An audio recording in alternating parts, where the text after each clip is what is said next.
आप ले लीजिए। कितना चाहिए आपको? 3 पग भूमि।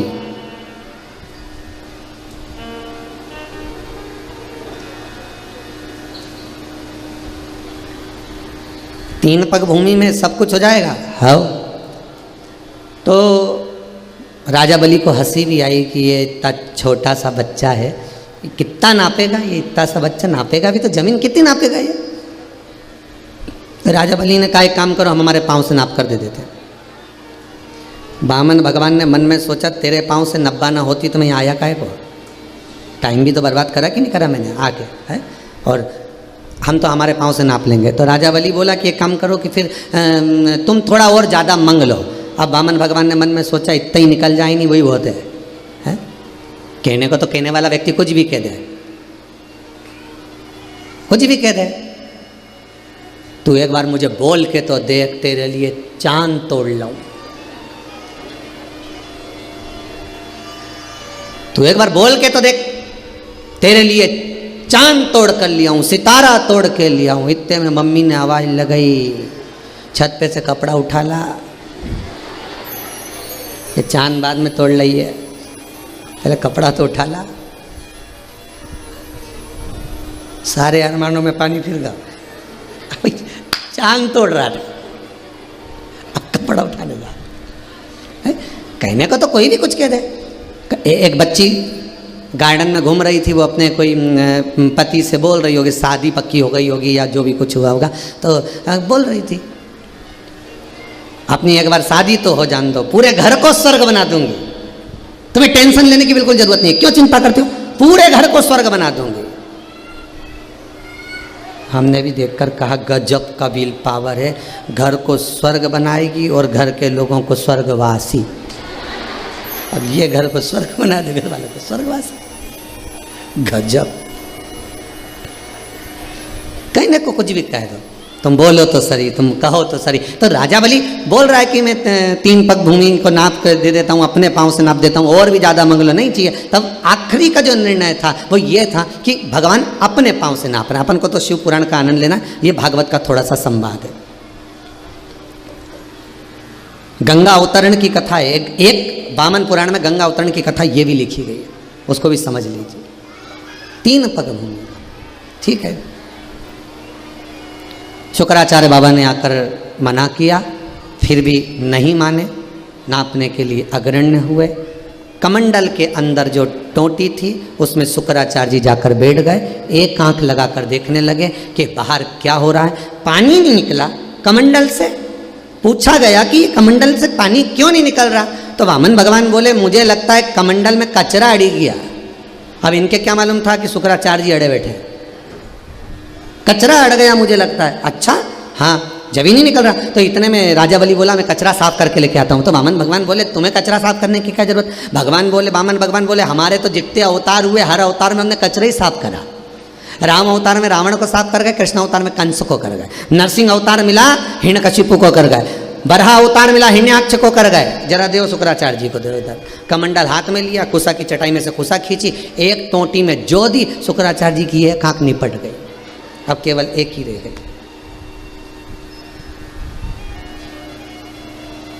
कितनी सुंदर बात श्रीमद् भागवत में लिखी, शिव महापुराण में लिखी कि माता पिता, घर का बुजुर्ग, घर का बड़ा, घर का बयो, घर का वृद्ध, घर का जो बड़ा होता है, बुजुर्ग होता है, घर के जो बड़े होते हैं, उनकी दृष्टि एक होना चाहिए। तो इसका मतलब ये नहीं कि तुम घर जाके निपटा दो,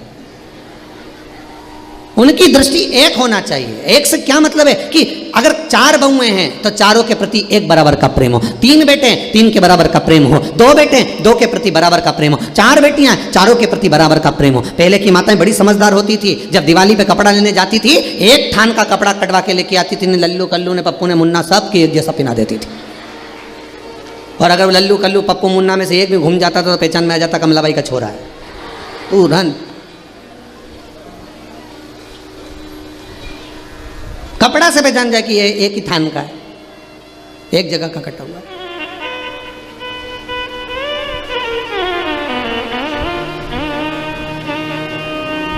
शुक्राचार्य जी की कहा क्यों करी गई? क्योंकि दान करने वाले को रोक रहे थे। शिव महापुराण की कथा कहती है कि जिस समय दान करने का मन में भाव प्रकट हो जाए, जिस समय दान करने का एक लक्ष्य प्रकट हो जाए, जिस समय तुम्हारी चित्तवृत्ति में एक बात आ जाए कि मुझे ये दान करना है, इन हाथों से देरी मत करना, दान कर देना। दान मन में आने के बाद अगर रख लिया जाता है तो व्यापार, व्यवसाय या उन्नति को रोकना प्रारंभ कर देता है। जो हमने मन में संकल्प लिया कि मैं ये दान करूंगी, 500 रुपये करूं, 2 रुपये करूं, 50 रुपये करूं, किसी को ये दूंगी वो दूंगी, तो वो पहले दो, क्योंकि वो दान तुम्हारे मन से निकल गया। और वो दान अगर तुम्हारे घर में पड़ा हुआ है 5,000, 10,000, 20,000, 21,000, 1 रुपया, 4 रुपया, 2 रुपया, वो जब तक घर में पड़ा हुआ है तब तक तुम्हारी वृद्धि नहीं करने देगा, तुम्हारी उन्नति को रोकेगा। जिस दिन तुम्हारे मन में दान का भाव हो गया कि अब ये मैंने दान कर दिया है, चाहे कुछ भी हो जाए, इसको मुझे दान करना, भले तुमने अलग निकाल के रख दिया, भले तुमने कपड़े में बांध के रख दिया, भले तुमने गुल्लक में रख दिया कि मैं जाऊंगी जब दूंगी, मैं ये करूंगी जब पहुंचूंगी जब दूंगी, भले निकाल के रखा, पर रखा तो घर में ही है ना। दान अगर एक बार मन से दे दिया जाता है, दान एक बार अगर चित्तवृत्ति से दे दिया जाता है, फिर उसको रखा नहीं जाता, उसको पहुंचाने का प्रयास करना पड़ता है। मैं दे दूं, कैसे भी पहुंच जाए, बस 50 काम छोड़ दो, फिर देखिए आना ही है, फिर पहुंचाना ही है। घर में कोई अड़चन आ रही है, सब दूर पूछ लिया, पंडित जी से भी पूछा, ना जाने क्या हो रहा है, हमारे तरक्की रुकी पड़ी, तो पंडित जी नहीं बोलेंगे कि तूने, पंडित जी बोलेगा तो ये सोचेगी कि बताओ कैसा है, ये तो अपनी अपनी सोच है। पंडित जी नहीं बोलेगा कि तुमने कहीं का दान रख रखा है क्या, या तुमने दान का संकल्प लिया था क्या, या कोई देने की बात करी थी क्या, या मन में तुम्हारे विचार आया था क्या, तो वो तुम्हारा रखा है, इसलिए ये तरक्की, ये उन्नति, ये वृद्धि रुक रही। दान पहले करो।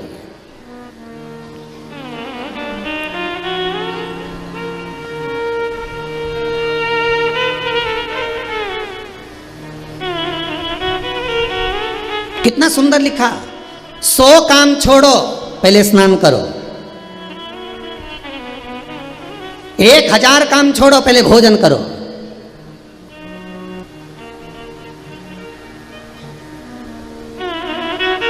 और 1 करोड़ काम छोड़ो पहले दान करो, और 10 करोड़ काम छोड़ो पहले भगवान का भजन करो। ये मौका नहीं है, छोड़ते चलो। 50 काम छोड़ना है, पहले भगवान का भजन इन श्वासों से, इन धड़कनों से, इन हृदय से, इन चित्त से, इस वृत्ति से हो।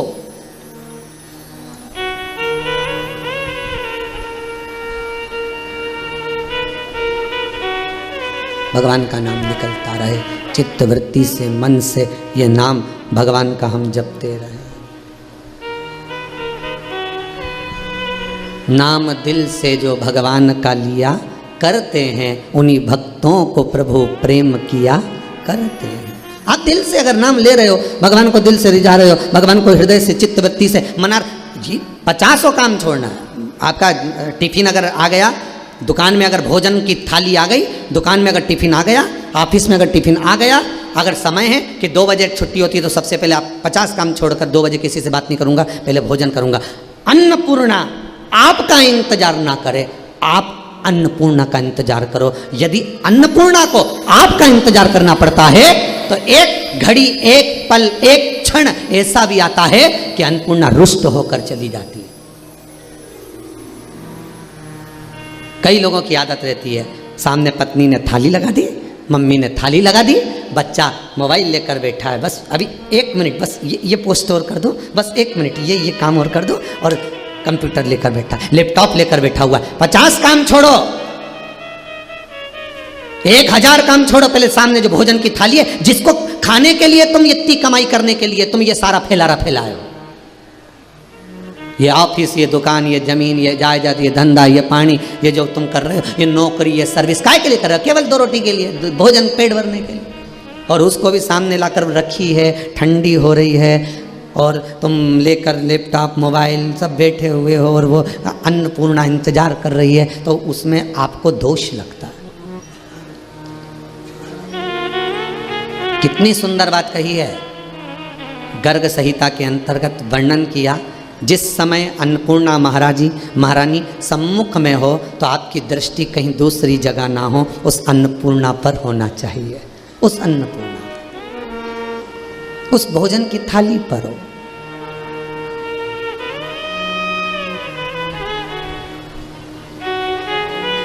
कई लोगों की आदत है इधर अखबार खोल के बैठ गए, भोजन करते करते अखबार भी पढ़ रहे हैं, भोजन करते करते मोबाइल भी चला रहे हैं, भोजन करते करते टीवी देख रहे हैं।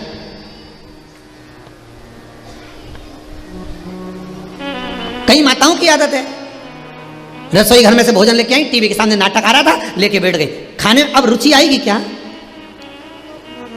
अरे 2 रोटी के लिए तरस रहे हैं दुनिया के लोग, और वो 2 रोटी तुम्हारी थाली में पड़ी है, और उस अन्नपूर्णा का तुम अपमान कर कर, उस टीवी पर ध्यान देकर उसका सम्मान कर रहे हो।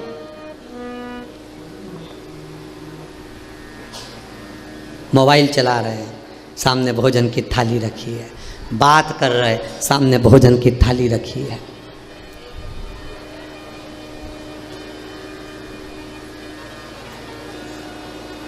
कुबेरेश्वर धाम में अभी तो खेल लॉकडाउन चल रहा है,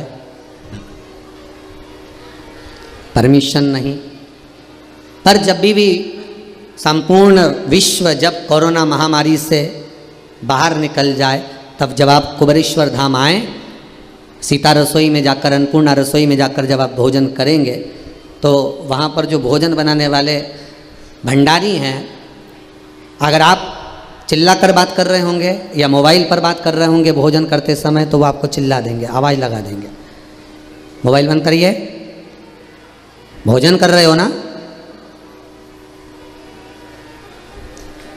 इस कुबेरेश्वर धाम में जो 21-21 हजार रुपये आपने जमा करे हैं, आप आजीवन भोजन भंडारे के सदस्य बने हो।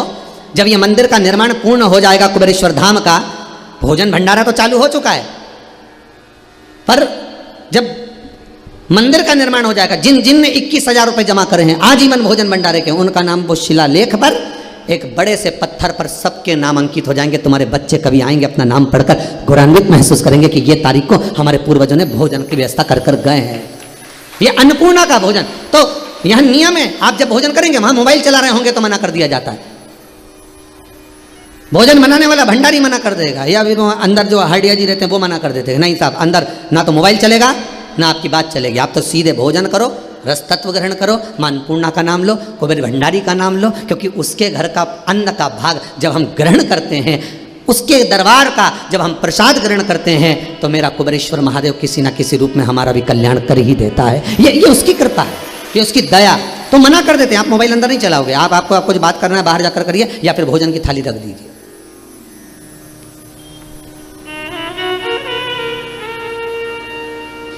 अन्नपूर्णा पर ध्यान देकर, जिसके लिए तरस रहे साहब, तरस रहे, पूरी 8 बजे से सुबह से दुकान खोल के बैठा है, रात को 11 बजे तक कमा रहा है, किसके लिए? केवल रोटी के लिए, और वो ना मिले, अच्छे से भी नहीं खा सको। जिस समय घर के लोग भोजन कर रहे हो उस समय पर टीवी बंद होना चाहिए। जिस समय पर तुम्हारे यहाँ पर कोई विशेष अतिथि आया हो उस समय पर टीवी बंद होना चाहिए। जिस समय पर तुम्हारे यहाँ कोई मेहमान आया हो उस समय पर कितना भी अच्छा सीरियल आ रहा हो, कितना भी अच्छा नाटक आ रहा हो, टीवी बंद होना चाहिए। हाँ, कथा चल रही हो और कोई मेहमान आ गया तो टीवी चालू रहना चाहिए, क्योंकि उसके कानों में वो शब्द जाएगा तो तर जाएगा। भले राम नहीं कहा, भले शिव नहीं कहा, भले कृष्ण नहीं कहा, पर कथा चल रही है तो उसका शब्द उसके कानों में जाएगा। आप व्यापार कर रहे हो, व्यापार करते समय टीवी चालू कर दी, 4 ग्राहक आ रहे हैं, उनके कानों में वो कथा जाएगी, तर जाएगा। कोई सीरियल चल रहा है, नाटक चल रहा है और आप भोजन कर रहे हो, पहले टीवी बंद कर दो, पहले भोजन पर ध्यान दो, फिर नाटक चालू करेंगे। पर यहाँ तो थाली लेके बैठे,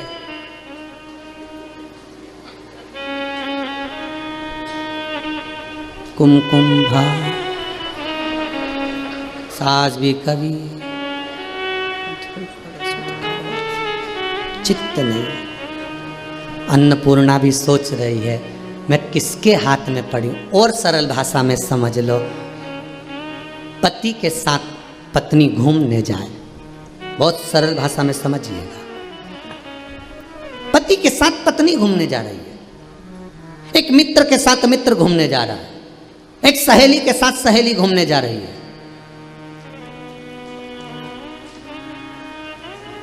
और तुम बात करते हुए जा रहे हो उससे, और उसका मन तुम में नहीं है और वो मोबाइल चला रहा हो, तो तुम्हें कैसा लगेगा? सत्य बताना ईमानदारी से। पति के साथ तुम घूमने जा रही हो, अपनी सहेली के साथ मार्केट करने जा रही हो, अपने दोस्त के साथ आप शॉपिंग करने जा रहे हो, और दोस्त मोबाइल में लगा हुआ है, बस हेडफोन लगाया और मोबाइल में बस, और चला साथ में, गाड़ी भी लेकर गए और दिन भर मोबाइल में लगा, और गए थे बड़े बड़े एंजॉय के हिसाब से, चलो बात करेंगे, आधा घंटा निकालेंगे, मित्रों के साथ बैठेंगे, ये करेंगे। पत्नी भी सोच कर गई थी चलो मेरे को लेकर जा रहे हैं, आज मौका मिला है, घर पर अच्छे से बात नहीं हो पाए, हो सकता है अपन चलेंगे, 2-4 बात होगी पति के साथ। तो वो बेचारी बात करने के लिए बैठी है, वो बेचारा बात करने के लिए बैठा, और ये अपनी सहेली से बात में लगी है, कैसी है। अब वो मन में सोच रहा है कब मोबाइल रखे और कब मुझसे बात करे, और पत्नी की सोच रहा है, पति, और ये मोबाइल। अब चित्त नहीं लग रहा ना, आपका मन नहीं लग रहा ना, तो मन मोटा होगा कि नहीं होगा? आखिरी में मन मोटा होगा कि नहीं होगा? कि बताओ, हमारे साथ गया, हमारी सहेली थी, हमारा दोस्त था, पर मन मोटा। उसी तरह अन्नपूर्णा की थाली तुम्हारे हाथ में है, भोजन तुम्हारे सामने है, और तुम टीवी देख रहे हो कि नहीं होगा? दूसरी बार तुम्हारी पत्नी तुम्हारे साथ घूमने जाएगी क्या? पहले कह देगी या तो मोबाइल रख लो या मुझे रख लो। सहेली बोलेगी कि नहीं बोलेगी? सहेली बोलेगी कि नहीं बोलेगी कि मेरे साथ चल रही है तो देख मोबाइल घर पे छोड़कर चल, या लेके चल रही है तो देख बात मत कर। दोस्त भी कह देगा दिन भर तो कानों में ये लगा के रखता है और मोबाइल चलाता रहता है, कम से कम दोस्तों से मिलने आए तो थोड़ी देर तो अच्छे से मिल, इसके बाद चालू कर ले। तो थोड़ी देर के लिए, अन्नपूर्णा के लिए, भोजन के लिए, उस अन्न माता के लिए अपनी ये टीवी, अपना ये हैंडसेट, अपना ये मोबाइल, अपना ये लैपटॉप, अपना ये कंप्यूटर छोड़कर 15 मिनट, ज़्यादा से ज़्यादा 20 मिनट में भोजन हो जाता है। उस अन्नपूर्णा को समय दो। तो वो अन्नपूर्णा जब शरीर में जाती है तो रोग उत्पन्न नहीं करती। और रोग कौन सी अन्नपूर्णा उत्पन्न करती है वो भी समझ लीजिए, तुम उसको समय नहीं दे रहे। रोग कौन उत्पन्न कर रहा है? घर पे आके झगड़ा कौन करेगी? तुमने जिसको लेकर गए तो समय नहीं दिया, झगड़ा वो करेगी। उसी तरह टीवी देख देख कर भोजन करो, डायबिटीज होगी। टीवी देख देख कर भोजन करिए, बीपी शुगर सब होगा। यहां तक शास्त्र कहता है कि टीवी देखकर भोजन करने वालों की हेल्थ बढ़ती चली जाती है। बोलते कि नहीं बोलते? बच्चा अगर टीवी देख रहा है और भोजन कर रहा है तो उसकी हेल्थ बढ़ती चली जाएगी, रोग बढ़ते चले जाएगा। मोबाइल देखकर भोजन कर रहे हो, रोग बढ़ता चले जाएगा, क्योंकि ध्यान नहीं रहता और वो वसा के रूप में काम करती है। और अगर हमने सब दूर से त्याग कर रस तत्व को ग्रहण करा है, भोजन का रस ग्रहण करा है, तो वो अन्नपूर्णा, जिसका अन्न उदर में जा रहा है, वो हजारों औषधियों के बराबर हो जाता है, औषधि के रूप में हो जाता है। पर हम त्याग रहे हैं, हम त्याग रहे हैं।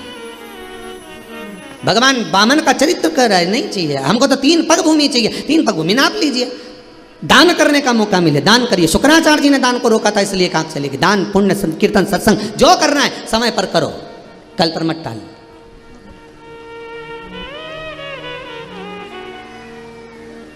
शास्त्र कह रहा है ईश्वर से भले मत डरो, पर अपने कर्म से डरो।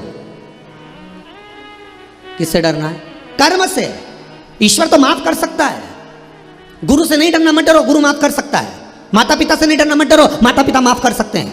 घर के बुजुर्ग से नहीं डरना, मत डरो, घर के बुजुर्ग माफ कर सकते हैं। परमात्मा से नहीं डरना, मत डरो, परमात्मा माफ कर सकता है। पर कर्म मनुष्य का कभी माफ नहीं करता, वो तो भुगताता है, भोगना तो पड़ता है, चाहे रोके भोगो चाहे हंसकर भोगो। गुरु माफ कर देगा, ईश्वर माफ कर देगा, शंकर माफ कर देगा, पर कर्म कभी माफ नहीं करेगा। कर्म तो भुगताएगा, जैसी करनी करोगे वैसा भोगना पड़ेगा। सियोर वाला महाराज तो यहाँ टीवी के सामने आस्था चैनल पर बोल देगा कि भैया भोजन, टीवी बंद कर देना चाहिए, भोजन करते समय नाटक बंद कर देना चाहिए, भोजन। हाँ, अगर भजन आ रहे हो, हाँ, अगर कथा चल रही हो और उस समय पर आप भोजन कर रहे हो, बिल्कुल पहले का नियम था। पहले जब पति भोजन करता था, बेटा जब भोजन करता था, माँ पल्लू झेलती थी। बोलो सही है कि गलत है? पंखा झेलती थी और झेलकर फिर माँ प्रेम से भोजन कराती थी। कोई भजन गा लेती थी, पत्नी कोई गुनगुना लेती थी, कोई जब गुरुजन भोजन करते, आज भी नियम है, ब्राह्मण सदगुरु जब भोजन करने बैठते हैं तो जो शिष्य होते हैं वो मंत्रों की ध्वनि करते हैं, स्मरण करते हैं, भजन गाते हैं, नाम जाप करते हैं।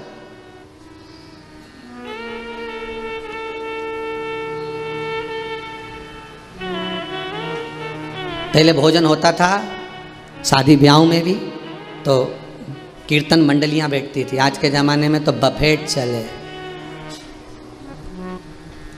और गाना चले, थारी अखियां का जो जादू।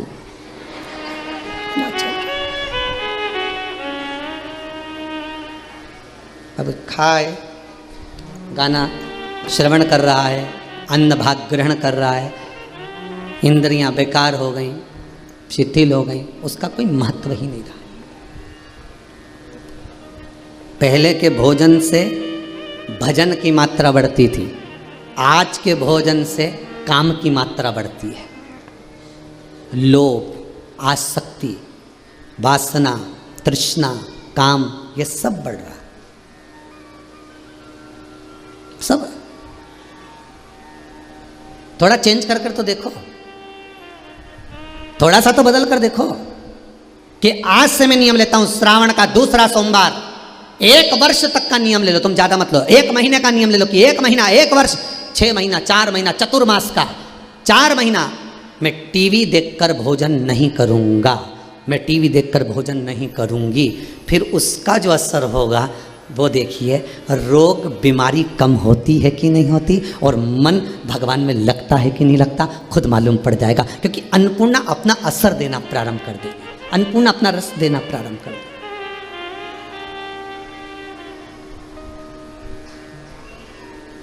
जाओ भोजन करना, करो।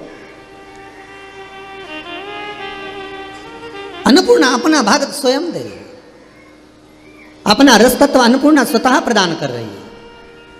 और अन्नपूर्णा जब अपना रस देना प्रारंभ करेगी तो सुख अपने आप आएगा। डोल उठी है सारी धरती देख रे, डोला गगन है सारा, आज तेरे दर आया मांगने, जगत का पालन हारा रे, जगत का पालन हारा। तू छोड़ सकल अभिमान, ओ पगले कर ले तू थोड़ा। दान, पुण्य, भजन, स्मरण ये कोई पागल ही कर सकता है जो भगवान की भक्ति में डूबा हुआ, ये कोई पागल ही कर सकता है। भगवान की भक्ति में वही डूब सकता है। भाई महाराज, जो भगवान की भक्ति में वही डूब सकता है जो भगवान की भक्ति में डूबा हुआ हो, अलमस्त भाव में वो डुबाने का प्रयास करेगा। जो नदी की था तक होकर आ गया, नदी के नीचे तक घूम कर आ गया, वो जानता है कि नदी कितनी गहरी है। नहाया हुआ नदी में कूदा हुआ व्यक्ति तुमसे कह देगा ज़्यादा अंदर मत जाना, नदी में कूदा हुआ व्यक्ति कह देगा हाँ आ जाओ, मैं हूँ साथ में, आ जाओ नहा लेना। नहाया हुआ व्यक्ति ही नहवाएगा, आ जाओ कूदो, पानी ज़्यादा गहरा नहीं है। उसी तरह भगवान की भक्ति में डूबा हुआ व्यक्ति तुम्हें डुबाने का प्रयास करेगा कि भगवान की भक्ति में कैसे डूबना, शिव के पूजन में कैसे डूबना, शंकर के अनुमोदन में कैसे डूबना, कैसे डूबे।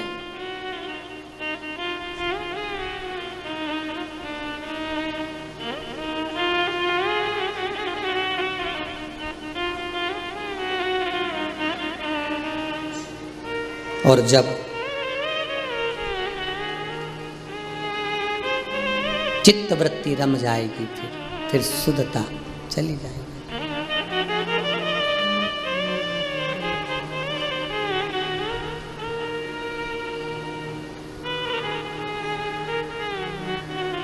फिर नहीं पाएगा।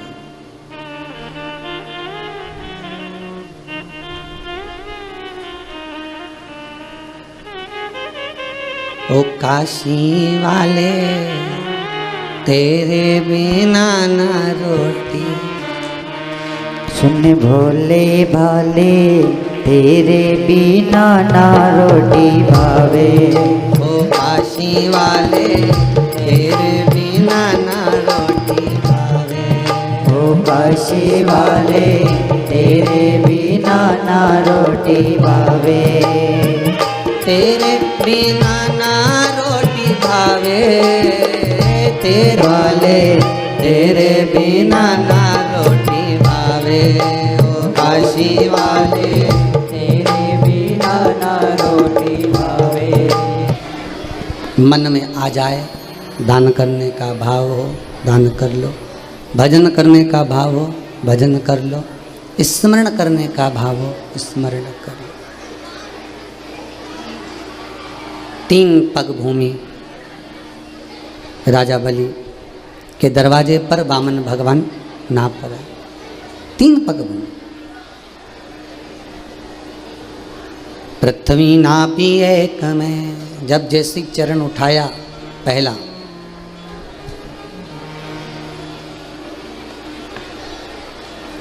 दूसरा चरण उठाया, आकाश में गया।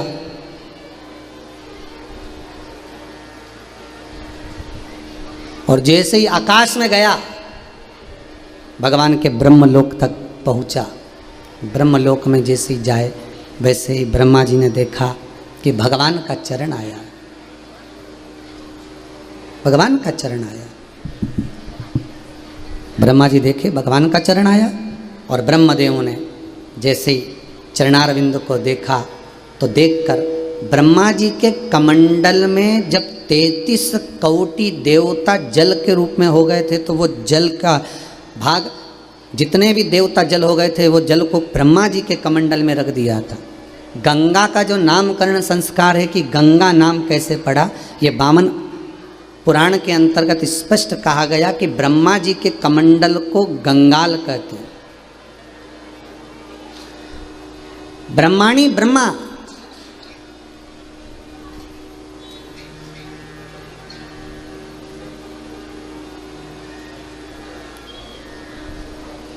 कमंडल को गंगाल, और उस कमंडल के भीतर जो जल एकत्रित कर रखा है वो गंगा जल।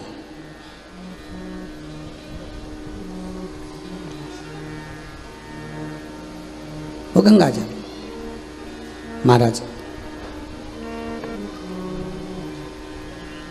जब स्पीकर नहीं चल रहे हैं बाहर वाले, गंगाल भगवान का चरण दिखा,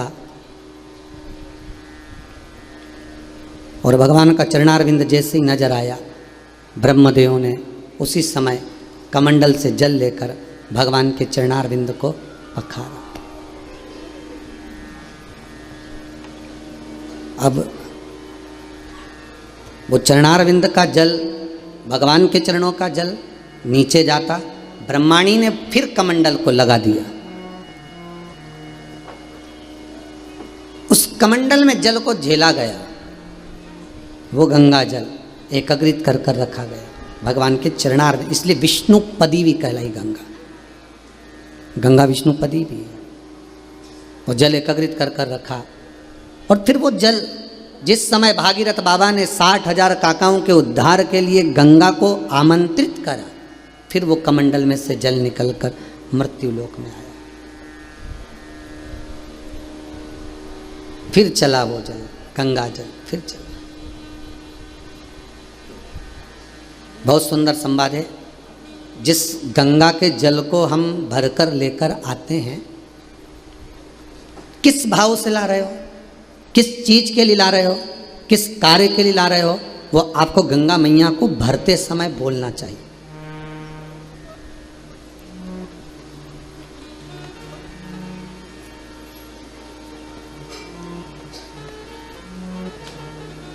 वो गंगा मैया को आपको भरते समय बोलना है। बस हम तो नहाने गए थे साहब, भर के लिए आए, तो लेके तो आए हो, पर बोलना तो पड़ेगा ना। अगर आप लोग कुबेरेश्वर धाम आते हो, कभी आओ जाओ, तो आपके मन में ये भाव कि हम किस लिए आए। किसी का मन होता है कि हम कथा सुने, किसी का मन होता है कि हम दर्शन करें, किसी का मन होता है कि हमारी कोई मनोकामना है, हम उसके लिए आए। तो कुछ कामना से तो आप लेकर जा रहे। तो गंगा जी को जब झारी जी भरी जाती है, गंगा के जल को जब झारी जी में बॉटल में आदिकादिक स्थान पर आप जो भरकर लेकर आते हो, उसमें आपका पहला भाव होना चाहिए कि गंगा को निमंत्रण देते समय आपको बोलना पड़ेगा। जैसे गंगा मैया पूछ रही हैं, भागीरथ तुम मुझे क्यों लेकर जाना चाहते हो, किस लिए पुकार रहे हो, तो भागीरथ जी कहते मेरे 60,000 काकाओं का उद्धार करना है। 60,000 काकाओं का उद्धार करना है, इसलिए गंगा मैया मैं आपको लेकर जा रहा हूँ। तो 60,000 काका कहाँ हैं, तो कहा कपिल मुनि के आश्रम है। अब आप गंगा तो लेकर आए हो, पर गंगा जी से आपने ये नहीं कहा कि हमारे यहाँ क्यों चलना है। आपको एक बार तो बोलना था कि गंगा मैया आप हमारे साथ घर चलिए। गंगा जी ने पूछा कहाँ तक जाना है, तो भागीरथ जी ने कहा कपिल मुनि के, जम के बोली आश्रम तक जाना है। ठीक है, आप गंगा जी को लेके आई तो कभी बोला कि अपने को इंदौर तक जाना है, यहाँ जाना है। गंगा जी को बोलना तो पड़ेगा ना। और क्यों जाना है, गंगा पूछती है चलने से पहले कि मैं शंकर के सिर से निकल कर जा रही हूँ, तो शिव को बताना पड़ेगा मुझको। जिसके साथ रह रही हूँ उसको हाजिरी तो देना पड़ेगी कि मैं जा कर रही हूँ। आप हमेशा लक्ष्मी जी को निमंत्रण देते हो, लक्ष्मी मैया मेरे घर पे आ जाओ, मैं बड़ा दुखी हूँ, मैं तो बहुत परेशानी में हूँ, बहुत कष्ट में हूँ, हमारे यहाँ तो कोई व्यापार ही नहीं चल रहा, लक्ष्मी मैया कृपा करो। अब तुम लक्ष्मी को तो बुला रहे हो, पर लक्ष्मी को बुलाने से पहले तुम्हें भगवान विष्णु को जाकर कहना तो पड़ेगा कि माता लक्ष्मी हमारा घर भूल गई है, आप इनको लेकर आओ, या आदेश करो कि लक्ष्मी जाओ।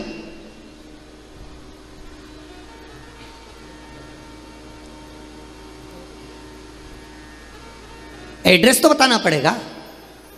अब गंगा जी को भर तो लिया तुमने बॉटल के अंदर, गंगा जी को छिपरा जी का भी जल लाओ, नर्मदा का जल लाओ, गंगा का जल लाओ, यमुना का जल लाओ, मंदाकिनी का लाओ, सरयू का लाओ, गोदावरी का लाओ, तुम्हारी मर्जी पड़े कहीं से भी जल भर कर लाओ। पहले उससे निवेदन करो कि क्यों लेकर जा रहे हो और कहाँ लेकर जा रहे हो।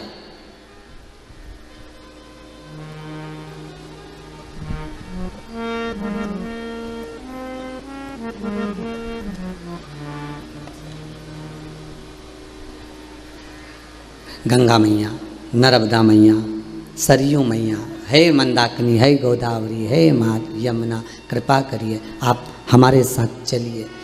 क्यों पूछेगी गंगा, पूछेगी नर्मदा, पूछेगी यमुना, पूछेगी सरयू, मंदाकिनी, सब पूछती हैं क्यों चले हम, किसके लिए चले। तो आपको कहना पड़ेगा कि हमारे घर चलना है, आपको रोग बीमारी कष्ट दूर करना है आपको। माँ चलकर आप हमारे घर में जब प्रवेश करें, माँ उस घर में जितने पितर जितने पूर्वज इस घर की देहली से गए हों, इस दरवाजे को छोड़कर गए हों, भले पितृलोक में देवलोक में विराजमान हों, पर माँ आपको कृपा करना है, आपको कल्याण करना है। जो जिस स्थान पर हो उसको जैसे ही आप घर में प्रवेश करें उन जीवों को आप तुरंत तार दें, इसलिए हमारे घर पर चलें, आप हमारे घर पर चलें।